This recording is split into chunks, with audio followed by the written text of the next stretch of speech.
Pues damos gracias a Dios, ¿verdad? Siempre es bueno el poder juntarnos para alabar a nuestro Dios, porque pues renueva nuestro espíritu, ¿verdad? Y nos trae gozo al corazón. El tema que vamos a tratar hoy, os voy a empezar contando una historia. Había un lejano país, en donde un rey quiso saber si era peor la envidia o la tacañería. Y para averiguarlo, lo que hizo fue llamar al hombre más envidioso y también al más tacaño de todo el reino.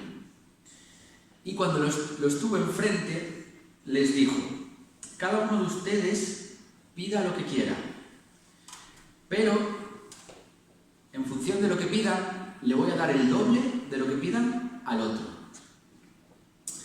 Y el tacaño se sintió muy incómodo, porque dijo que al pedir algo, cuando el tacaño pidiera algo, también estaría dándole algo al otro. Y claro, era muy tacaño. Al envidioso también le pasó algo similar. Entonces, el tacaño fue primero y le dijo al rey que él no deseaba nada. Él no deseaba pedir nada. Si no le daban nada a él, tampoco le iban a dar nada al otro. Claro, era tacaño.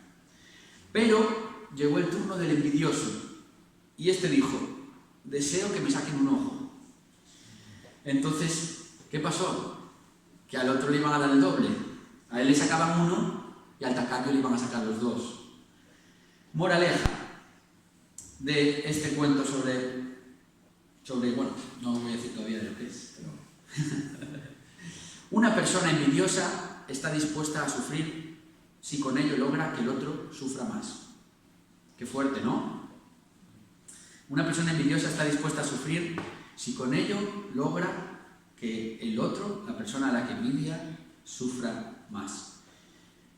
Es un cuento acerca de la envidia, que es uno de los temas de los que vamos a hablar en la predicación de hoy.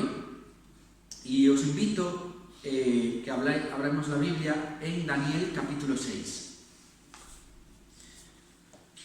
Vamos a hablar de Daniel y de la historia en el foso de los leones. Una historia que ya desde bien pequeñitos la conocemos, ¿verdad? Y entonces vamos a leer el capítulo. Yo voy a leer por la Nueva Versión Internacional. He estado manejando las dos versiones, tanto la Reina Valera como la Nueva Versión Internacional. Finalmente prefiero leerlas en la Nueva Versión Internacional porque hay ciertas expresiones que me parecen interesantes en esta versión. Entonces vamos a leer. Le pareció bien a Darío nombrar 120 sátrapas que gobernaran todo el reino y 3 administradores, uno de los cuales era Daniel. Estos sátrapas eran responsables ante los administradores, a fin de que los intereses del rey no se vieran afectados. Y tanto se distinguió Daniel entre los administradores y los sátrapas por sus extraordinarias cualidades, que el rey pensó en ponerlo al frente de todo el reino.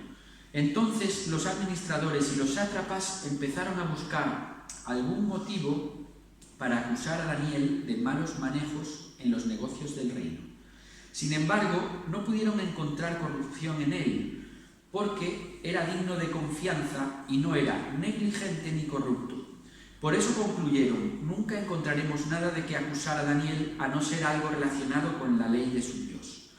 Entonces esos administradores y sátrapas fueron de común acuerdo al rey y dijeron: que viva para siempre el rey Darío. Nosotros los administradores reales, junto con los prefectos, sátrapas, consejeros y gobernadores, convenimos en que su majestad debiera emitir y confirmar un decreto que exija que, durante los próximos 30 días, sea arrojado al foso de los leones todo el que adore a cualquier dios u hombre que no sea su majestad. Expida usted ahora ese decreto y póngalo por escrito. Así, conforme a la ley de los medos y los persas, no podrá ser revocado. El rey Darío expidió el decreto y lo puso por escrito. Cuando Daniel se enteró de la publicación del decreto, se fue a su casa y subió a su dormitorio, cuyas ventanas se abrían en dirección a Jerusalén. Allí se arrodilló y se puso a orar y a alabar a Dios, pues tenía por costumbre orar 3 veces al día. Cuando aquellos hombres llegaron y encontraron a Daniel orando e implorando la ayuda de Dios, fueron a hablar con él, con el rey, respecto al decreto real. ¿No es verdad que usted publicó un decreto? Según entendemos, todo el que en los próximos 30 días ore a otro dios u hombre que no sea su majestad, será arrojado al foso de los leones. El rey contestó: el decreto sigue en pie. Según la ley de los medos y los persas, no puede ser revocado. Ellos respondieron: pues Daniel, que es uno de los exiliados de Judá, no toma en cuenta a su majestad ni el decreto que ha promulgado. Continúa orando 3 veces al día. Cuando el rey escuchó esto, se deprimió mucho y se propuso salvar a Daniel. Así que durante todo el día buscó la forma de salvarlo.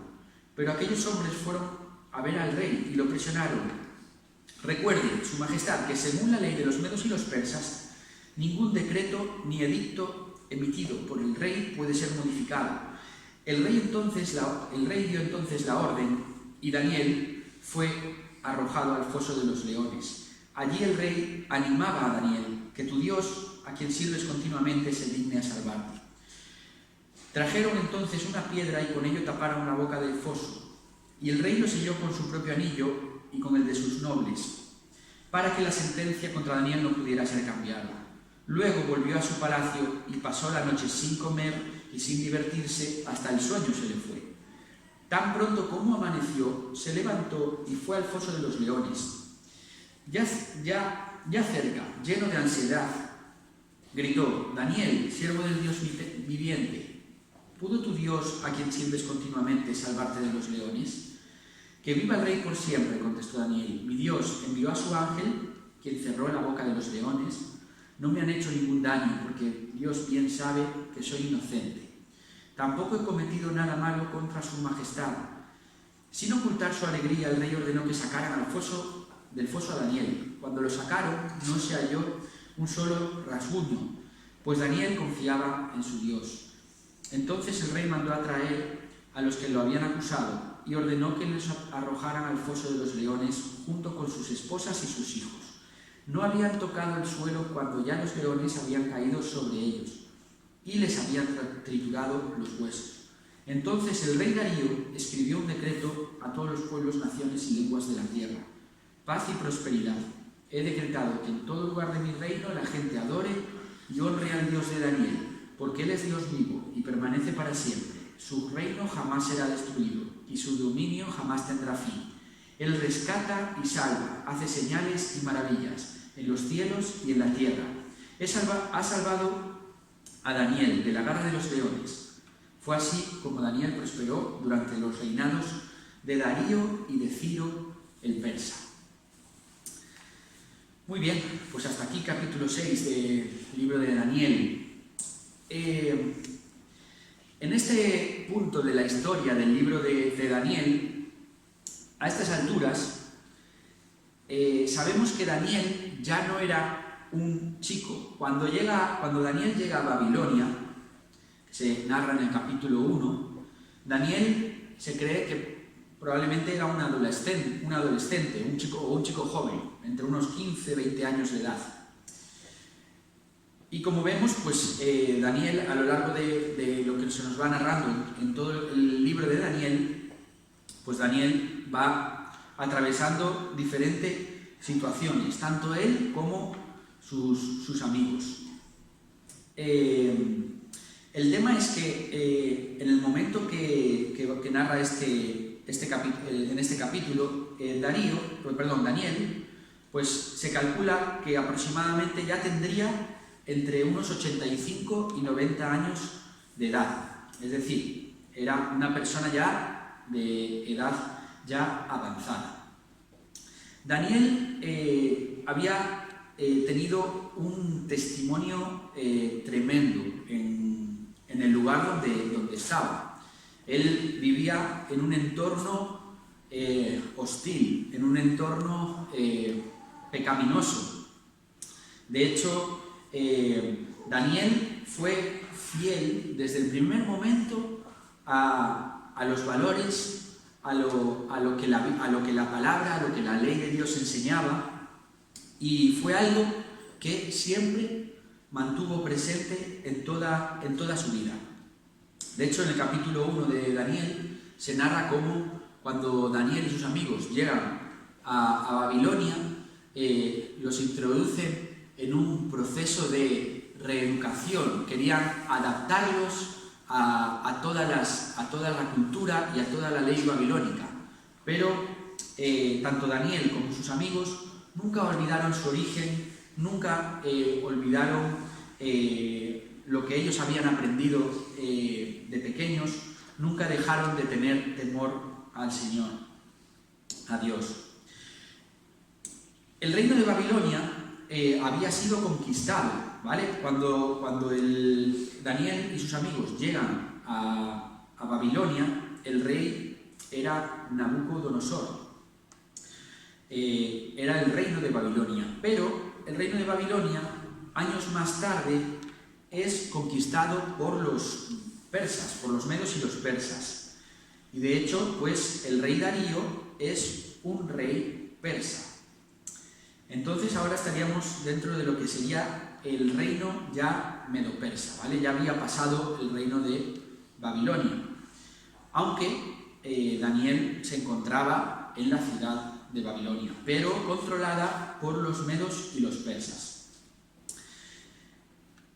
Entonces, entrando ya un poco en lo que nos dice este capítulo, se nos dice al principio que Darío, el rey Darío, procuró establecer un orden, una estructura gubernamental para poder gobernar bien Babilonia, ¿no? Y lo que se nos dice en el texto es que escogió a 120 gobernadores que estarían bajo la supervisión de 3 administradores. Y se nos dice que uno de estos administradores era Daniel. Y de hecho, Daniel tenía tan buen concepto en el reino, había tan buen concepto de la persona de Daniel, que el rey Darío, nos dice el texto, que pensó en ponerlo en la posición más importante del reino, incluso por encima en autoridad de los administradores. Entonces, aquí vemos que el hecho de que Daniel destacara por encima del resto y tuviera el beneplácito del rey, eso levantó ampollas, digamos, entre los gobernadores y los sátrapas, ¿verdad? Eso no gustó. Y podríamos preguntarnos, ¿qué era lo que a los gobernadores, a los que los sátrapas molestaba tanto de Daniel? ¿Por qué había un odio hacia él y hacia su persona?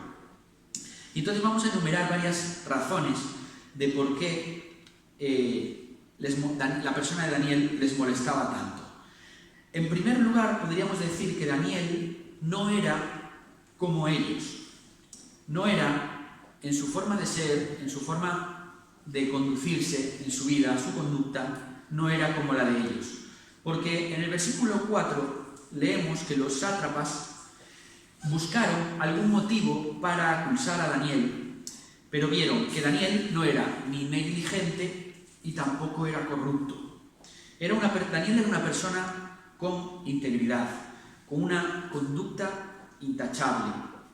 No había realmente nada que pudiera ser usado en su contra. Por ejemplo, algo que pudiera ser usado para coaccionarle o para amenazarle. Daniel tenía una altura ética, una altura moral que los gobernadores, los sátrapas, no alcanzaban, tampoco concebían y tampoco estaban dispuestos a aceptar.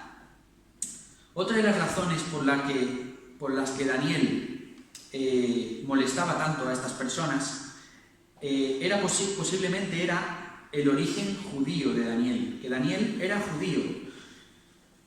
No podían aceptar estos gobernadores que un extranjero estuviera por encima de ellos en un puesto de autoridad. Otra de las razones por los que estos gobernadores tenían tanto odio hacia la persona de Daniel, pues era relacionado con la historia que contábamos al principio. Era la envidia hacia Daniel. ¿Y qué era lo que envidiaban de Daniel?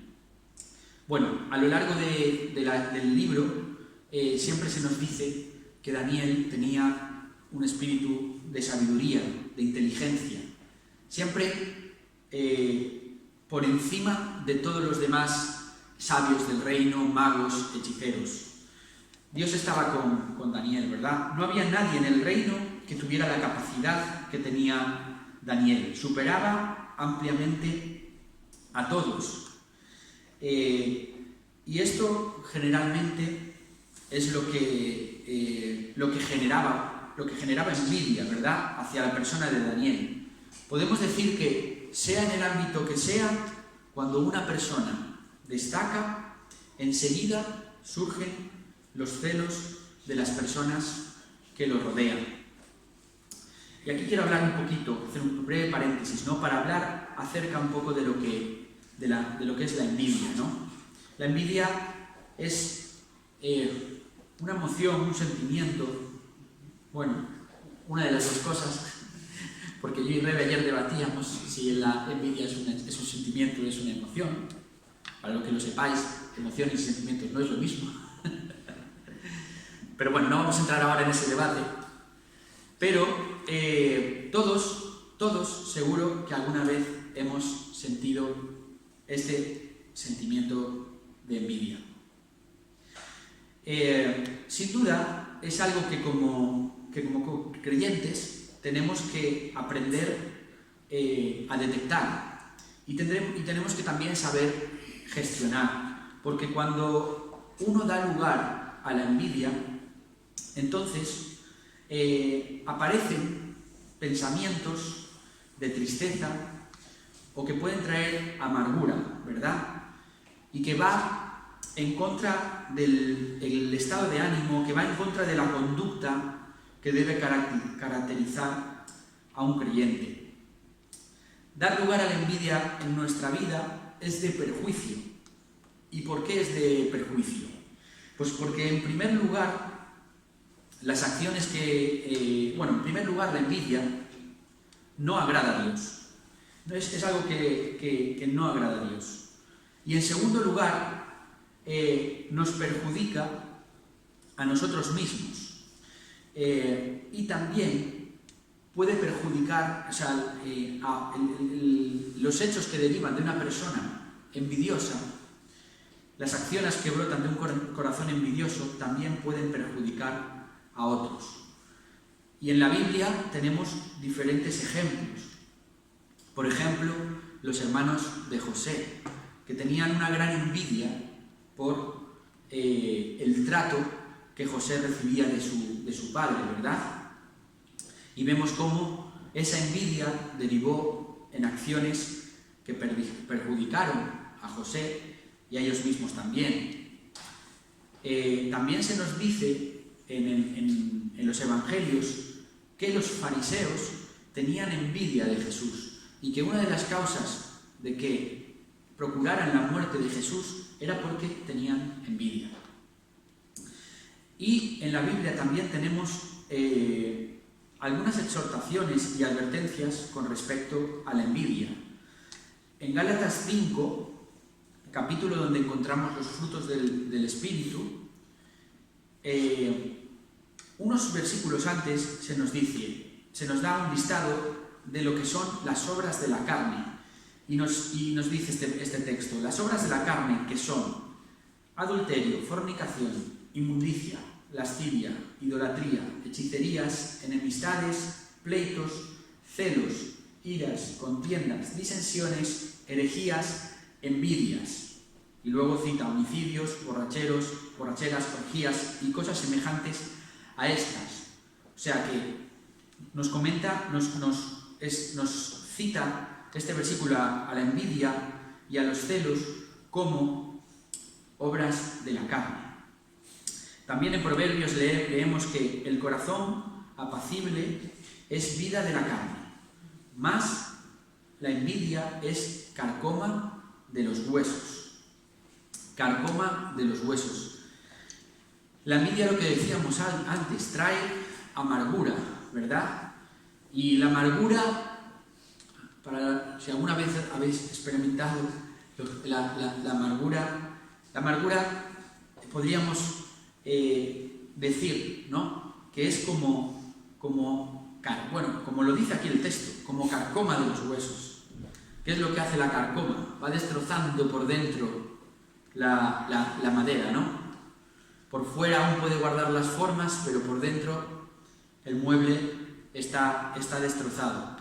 Pues cuando damos lugar a la envidia en nuestra vida, pues eso se puede transformar como una carcoma dentro de nosotros, ¿verdad? Que nos va dañando el corazón. En Romanos 13 también se advierte que nos dice ese texto: andemos como de día honestamente, no en glotonerías y borracheras, no en lujurias y lascivias, no en contiendas y en envidia, sino vestíos del Señor Jesucristo y no proveáis para los deseos de la carne. Por tanto, tenemos que aprender a detectar, ¿verdad?, lo que es la envidia a veces en nuestra vida. Todos podemos desear mejorar, o cuando vemos la situación de otras personas, podemos anhelar también mejorar la nuestra. Y podríamos decir, ¿no?, que en cierto modo no está mal el querer, pues, desear algo o prosperar en ciertas cosas, pero siempre tenemos que mantener la envidia a raya en nuestra vida, ¿verdad? Seguimos. Vamos a hablar ahora un poco de la conspiración de los sátrapas. La posición de Daniel, como bien decimos, no era aceptada por los gobernadores y por los sátrapas, ¿verdad? Entonces ellos, nos dice el texto, que indagaron, averiguaron si había algo con qué acusarle, pero no encontraron nada, porque Daniel no era una persona negligente y que tampoco era corrupta. Entonces concluyeron en que lo único que podían encontrar o hacer era buscar algo en relación con la ley de su Dios, como nos dice el versículo 5. Y, como leemos en el texto, vemos que los gobernadores trazan un plan. Estos gobernadores y sátrapas vienen ante Darío y le mienten. Directamente le mienten porque le mienten presentándole un acuerdo de todos los gobernadores, de todos los sabios del reino. Eso literalmente era una mentira, porque obviamente Daniel no conocía este proyecto de ley, por así decir, ¿no? Y vemos cómo estos gobernadores inducen y casi obligan, ¿no?, al rey a firmar este nuevo decreto. El plan de los gobernadores y los sátrapas, este plan malicioso era prácticamente perfecto y también efectivo. ¿Por qué? Porque ellos sabían que el rey se iba a sentir adulado, no se iba a poder resistir a firmar una ley así. O sea, realmente lo que le estaban diciendo los gobernadores al rey era: te vamos a elevar durante 30 días a la categoría de Dios, y nadie va a poder adorar a nada que no sea a ti, ¿no? Entonces el rey no pudo o no quiso resistirse a eso. Obviamente el rey era un rey pagano. Por un lado, vemos que el rey iba a firmar sí o sí esa ley. Y por otro lado, sabían que la conducta de Daniel era intachable, ¿no? Y sabían que Daniel era íntegro y que Daniel guardaba un compromiso indestructible con su Dios. Entonces, sabían que si el rey firmaba esa ley, Daniel igualmente iba a mantener su costumbre, que era orar diariamente, ¿no? Entonces, de esta parte del texto, ¿no?, en el que vemos este plan malicioso de los gobernadores, pues podríamos sacar alguna lección, ¿no? Y lo que podríamos, una de las cosas que podríamos decir es que la vida del creyente no está exenta de problemas. Es decir, la conducta de Daniel era intachable, pero eso no le libró de tener que afrontar situaciones muy difíciles en su vida. Es decir, en resumen, no por ser creyente no vas a atravesar situaciones complicadas, ¿no? Parte de lo que conlleva ser creyente es que en la vida se van a presentar situaciones, dificultades que va a haber que afrontar, que va a haber que atravesar y que no son una consecuencia de una mala conducta, ¿no?, del propio creyente. Es decir, hay situaciones que nos van a llegar que no dependen directamente de malas acciones nuestras, sino que dependen de las circunstancias, ¿verdad? Y tenemos que recordar que Daniel vivía en medio de un entorno hostil, de un entorno pecaminoso, de un reino totalmente pagano, ¿no? Y eso le llevó a tener que afrontar situaciones como estas, ¿no?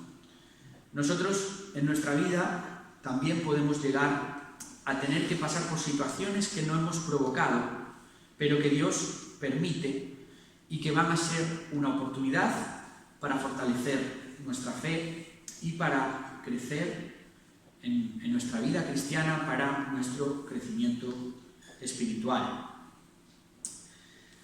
Más adelante, versículo 10, se nos dice que Daniel se enteró de la publicación del decreto. Se fue a su casa y subió a su dormitorio, cuyas ventanas se abrían en dirección a Jerusalén.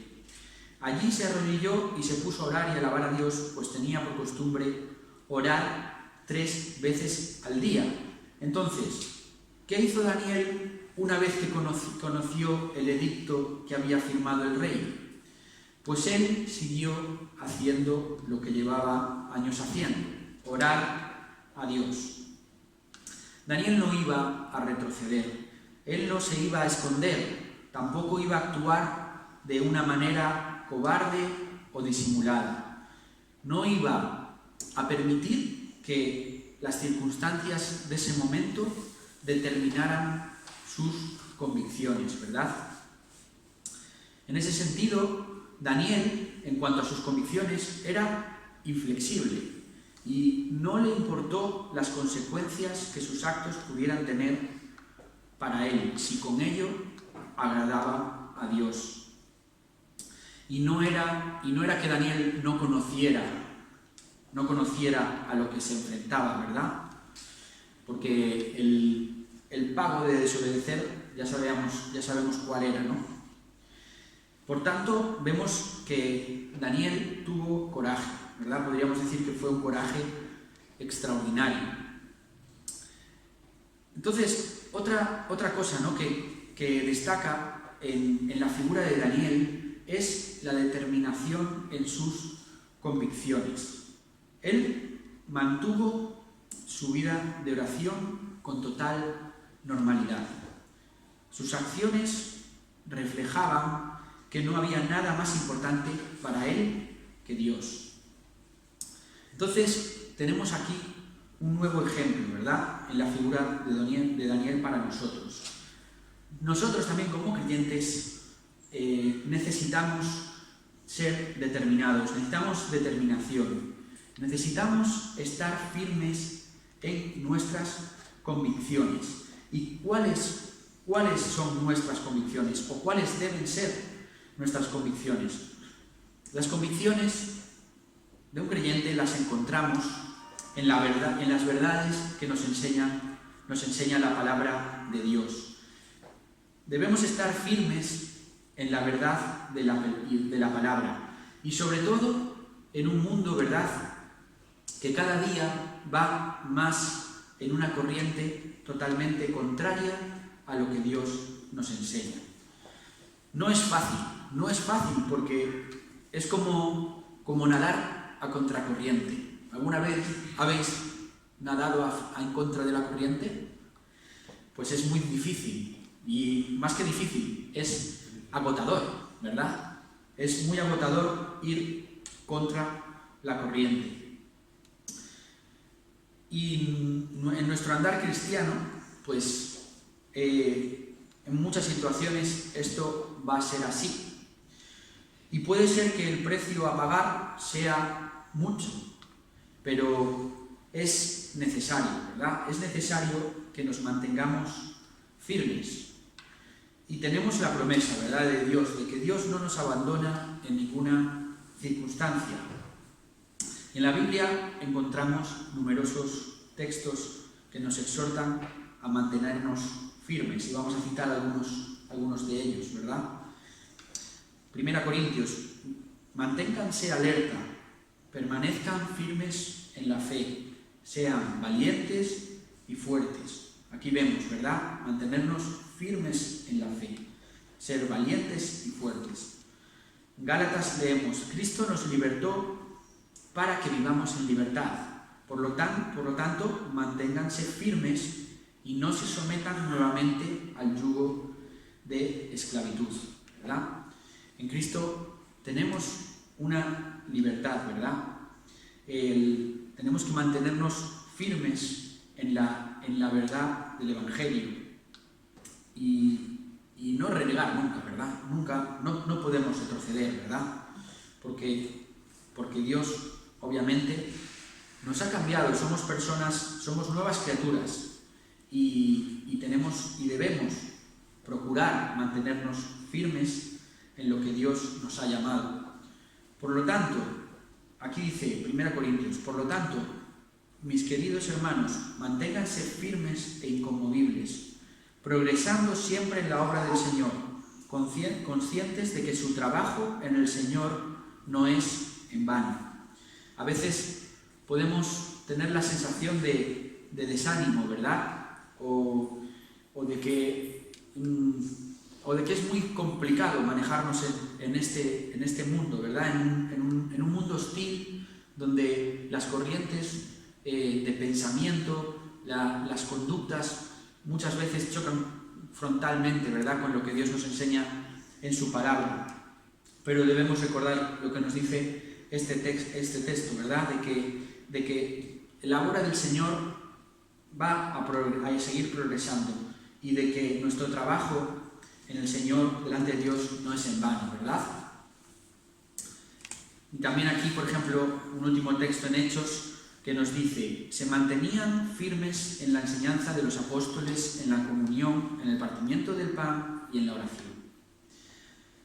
Otro texto más que nos habla de mantenernos firmes y ser determinados, ¿verdad? Por último, vamos a hablar brevemente de la disciplina espiritual de Daniel. El versículo 10, nuevamente lo menciono, dice que Daniel allí se arrodilló y se puso a orar y a alabar a Dios, pues tenía por costumbre orar 3 veces al día. Y en este texto se nos dice que Daniel tenía por costumbre orar 3 veces al día. Es decir, Daniel tenía instaurada en su vida un hábito de oración. Daniel no fallaba a su cita para conversar con Dios. Y obviamente es un hábito que sin duda también le exigía una férrea disciplina, ¿verdad? Y este ejemplo de Daniel también pues me hace pensar en mí. Cuando yo leía esto, pensaba en la necesidad que yo tengo en mi vida de establecer y de mantener buenos hábitos, ¿verdad? Y creo que todos podemos estar de acuerdo en esto. Empezando por los hábitos espirituales, en guardar una vida de oración, en mantener un tiempo diario de la lectura de la Biblia. No solo son importantes también los hábitos espirituales, es igualmente muy importante también que tengamos buenos hábitos en nuestra conducta del día a día y en las disciplinas que debemos tener, ¿verdad?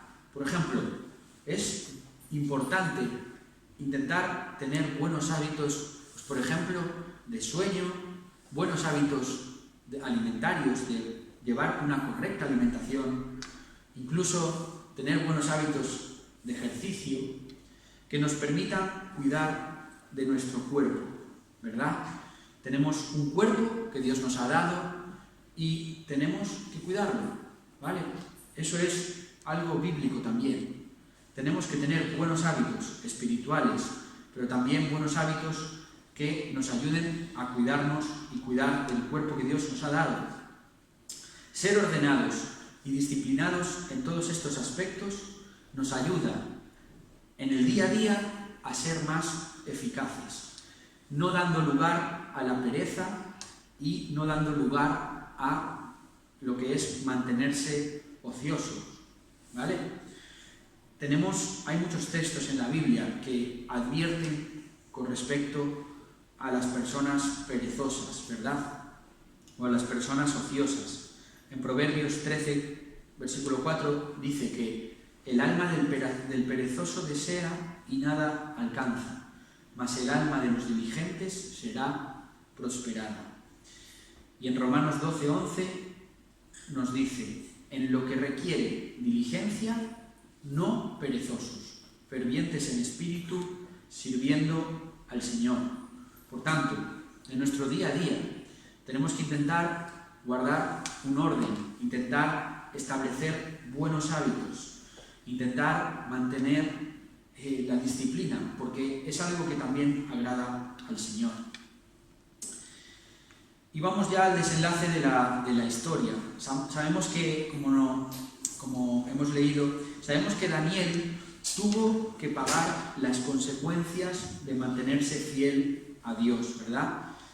Y del precio que conllevaba no acatar la injusta ley que había sido firmada por el rey Darío. De hecho, hemos leído que el rey se entristece mucho cuando Daniel es acusado por los sátrapas. Es decir, se da cuenta del engaño al que había sido sometido, ¿no? Y nos dice el texto que el rey hace todo lo posible por evitar que Daniel tuviera que pagar el precio. Pero no había marcha atrás y Daniel es lanzado al foso de los leones. Ahí vemos la obra sobrenatural de Dios mediante su ángel, ¿verdad? Que Dios envía para cerrar la boca de los leones. Los leones pasaron de ser leones a ser gatitos, pero luego vemos que se transforman en leones al final de la historia otra vez. Es decir, Daniel pasó toda la noche sin sufrir un solo rasguño. Al rey, a la mañana siguiente, nos dice el texto que el rey corre apresuradamente al lugar del foso, ¿verdad? Y al ver que Daniel está bien, se alegra y bueno, vemos todo lo que viene después. Hay una aclaración de Daniel, ¿verdad?, que es importante. Daniel le dice al rey: soy inocente delante de Dios y tampoco contra ti, rey, he hecho nada malo. Daniel sabía que él, siendo fiel a Dios, tampoco estaba haciendo algo malo, ¿verdad? Porque sabíamos que esa ley que se había firmado era un engaño y era algo que simplemente tramaba el mal. Entonces, algo que podemos notar a lo largo de toda la historia es que no leemos en ningún momento a lo largo del capítulo que Daniel, por ejemplo, haya protestado o haya denunciado lo injusta que era la ley. Cuando Daniel conoce la ley, seguidamente lo que nos dice es que él va a su casa y sigue orando como la costumbre que tenía. En ningún momento se nos dice que Daniel haya presentado una protesta, que haya denunciado a lo injusto que era la ley que el rey había firmado. Daniel tuvo un carácter manso, actuando en todo momento en base a su fe y a sus valores. Y en esto podemos ver aquí, ya terminando en el día de hoy, podemos ver un paralelismo en el carácter de Daniel y el carácter que también tuvo Jesús, ¿verdad? Hay similitudes entre Daniel y Jesús. En Isaías 53 se nos dice que afligido, angustiado él y afligido, no abrió su boca, ¿verdad? Y esto se nos dice en relación a la persona de Jesús. Vemos cómo Daniel, él tampoco presentó protesta ni denunció, ¿verdad? Fue manso. En ambos casos, tanto en el de Daniel como de Jesús, sus acusadores no pudieron encontrar faltas en ellos. No hubo faltas, ¿verdad? No queremos decir con esto que Daniel no había pecado en Daniel. No. Daniel, como cualquier hombre, también fue pecador, ¿verdad? El único hombre que hubo en este mundo y que vivió sin mancha fue Jesús. Pero en lo que se refería a la conducta, ninguno de los acusadores pudieron encontrar nada malo en la conducta de Daniel. Y tampoco fue así cuando intentaron acusar a Jesús. La razón por la que entregaron tanto a Daniel como a Jesús fue la envidia. Y eso se nos dice en Mateo 27, versículo 18. También, en ambos casos, los acusadores fingieron una falsa obediencia y devoción hacia la autoridad real. Es decir, aquí los sátrapas y los gobernadores quisieron dar la sensación de que ellos amaban al rey y que tenían una devoción tremenda al rey, pero realmente no era así. El objetivo era totalmente otro. Y lo mismo pasó con los que acusaron a Jesús, ¿verdad? Y tanto Darío con Daniel como Pilato con Jesús, ambos gobernantes quisieron librarle. Darío se nos dice que hizo lo posible por evitar que Daniel tuviera que entrar en el foso de los leones, pero no fue así. Y también, como nos narran los evangelios, Pilato intentó que librara a Jesús de la muerte, pero sin éxito, ¿verdad?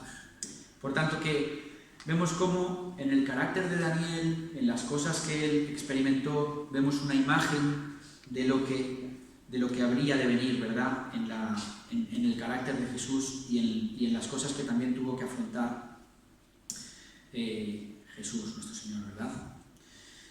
Entonces, esto es la meditación del día de hoy. Creo que hemos hablado de muchas cosas, ¿verdad?, que podemos aplicar en nuestra vida en esta historia que tuvo que experimentar Daniel, ¿verdad? Ojalá que nosotros podamos intentar conducirnos en la vida como Daniel. Lo que seguro es, como decíamos antes, es que Daniel, a pesar de las dificultades, él se mantuvo fiel al Señor y Dios no le defraudó en ningún momento, es verdad. Dios estuvo con Daniel en cada situación que él tuvo que pasar. Y nosotros tenemos esa misma promesa, ¿verdad?, de que el Señor está con nosotros en cada situación que tengamos que atravesar en este mundo. Procuremos mantenernos firmes y mantenernos fieles al Señor, ¿verdad? Vamos a tener una oración y ya damos.